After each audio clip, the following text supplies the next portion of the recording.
जॾहिं मां पंहिंजे फ्रेंड्स सां ॻाल्हाईंदी आहियां त हिकु ॻाल्हि मां ख़ासि करे नोट कई आहे त मुंहिंजूं गुजराती, मराठी, बंगाली फ्रेंड्स घणो करे पंहिंजे फेस्टिवल्स, पंहिंजे डिशिस जे बारे में मूंखे ॿुधाईंदियूं रहंदियूं आहिनि ऐं पंहिंजी जाति जा महान किस्सा ॿुधाईंदे पाण खे ग्रेट सम्झंदियूं आहिनि।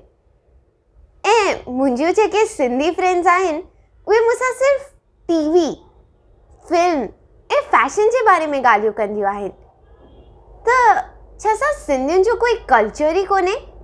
छा असां सिंधियुनि वटि शेयर करण लाइ, फ़ख़ुरु करण लाइ के मिसाल ई कोन्हनि?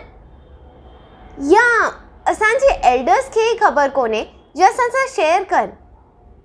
जे असांजा एल्डर्स ई पंहिंजी जाति सां प्यार नथा कनि त असांखां इहा उमेद तव्हां कीअं था करे सघो?